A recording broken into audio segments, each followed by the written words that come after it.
Kalo go tswa SABC Studio 10 Auckland Park, Johannesburg. Re go tsetsa kgaso ya dikgang tsa Setswana. A re iketla mmogo ka tshedimosetso. Mogaitsho madume tla re di simolle ka tse di reng go ya ka Road Traffic Management Corporation kana RTMC kelo ya pharakano e simolotse go tlhatlhoga mesong ya gompieno se ke jaaka ba tsa maeto ba boela kwa ditoropong kgolo morago ga malatsi a boikhutso a Keresemose. RTMC ya re e solofetse fa kelo e ka nna ya tlhatlhoga go simolla ka moso jaaka batho ba tla be ba ipakanyetsa go boela kwa ditirong ka mosupologo.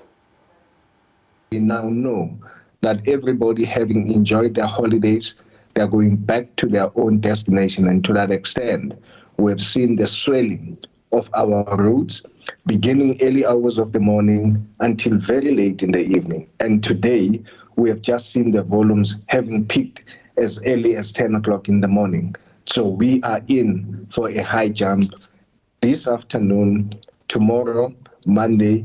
Obviously, you'll know that the industries are opening on Monday, and there's going to be a much more swelling tomorrow as well as early hours of Monday morning.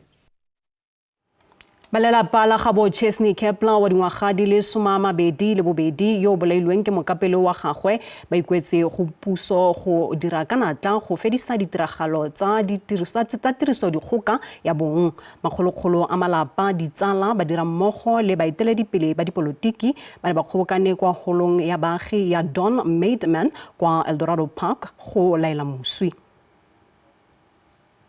Baagi ba kwa Eldorado Park ba tlhotse ba kgobokane kwa holong ya kwa Eldorado Park go tla tlholaela Kepler wa dingwaga di le 22 yo gape e neng e le motlhokomedi wa batshwarwa o thuntshitswe makgetlo a le mmalwa go latela kgotlhanya ka fa lapeng ka la bone wa beke e fetileng.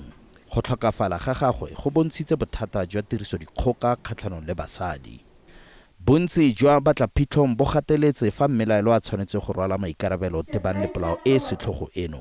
We urge the courts, not for this case only, for many other cases, move with lightning speed so that we can send the message to the monsters that we are ready to tackle them.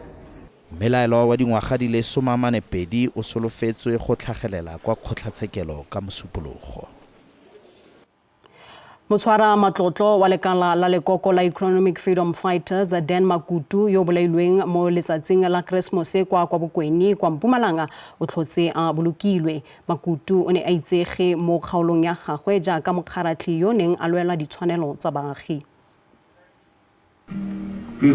Maemo a re tibetse kwa stadiumong sa ka Bokweni go ba lelapa ditsala ga mmogo le baagi ba neng ba kgobokane go tla go itlhobogela go mokgaratlhi wa ditshwanelo tsa baagi Dan Makutu.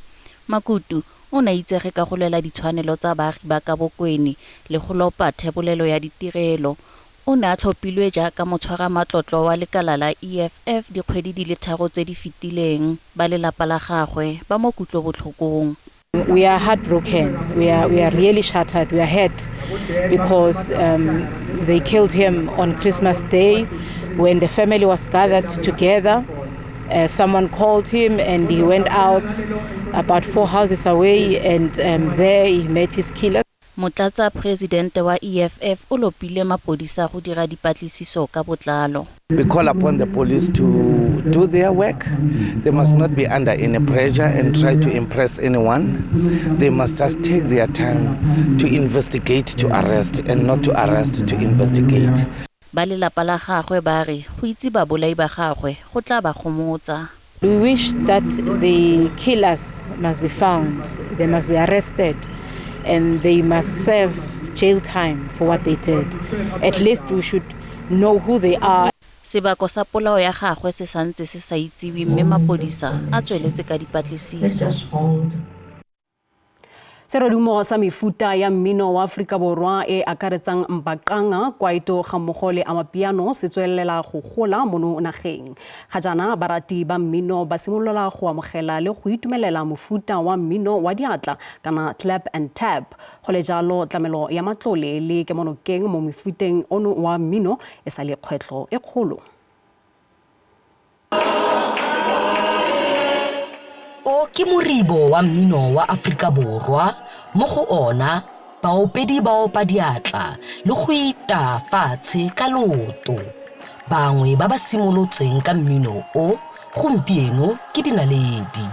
Le fa go ntse jalo, bontsi jwa ditlhopha tseno ga di kgone go bona tshegetso e e lekaneng. Every weekend, Sundays, we hire buses, we travel buses, taxis, where we perform hawkers, benefit.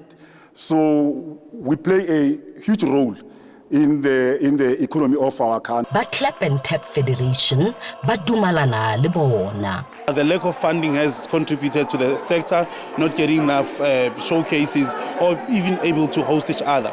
Listen, a single choir can consist of about 50 members minimum, and some choirs even go to above 150. But for us to carry those numbers, we need the government to help.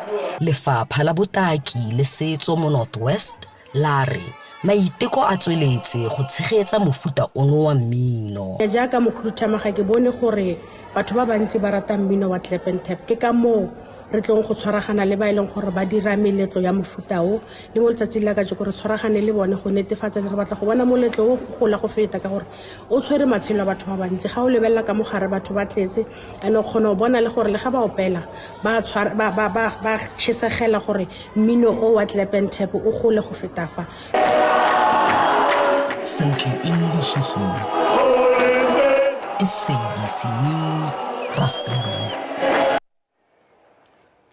Mo metshamekong ya sejana sa CAF, Orlando Pirates e tlile go nkgisana magwafa le Stade d'Abidjan kwa stadiumong sa Orlando kwa Soweto ka ura ya boratano gompieno. Fa Mamelodi Sundowns e tla go mekamekana le Raja Casablanca ka ura ya borobongwe kwa Stade Larbi Zauli kwa Morocco. SABC e tla go tlisetsa metshameko eo ka tlhamalalo. Wetso fa e gatile seretse ya boenole kana gakologela gore dikgang tsa rona di a bonwa mo mafaratlhatlheng a tlhaeletsano ga jana re go tlogela le ponelopele ya maemo a bosa fitlha nako e latelang. Wetso pula.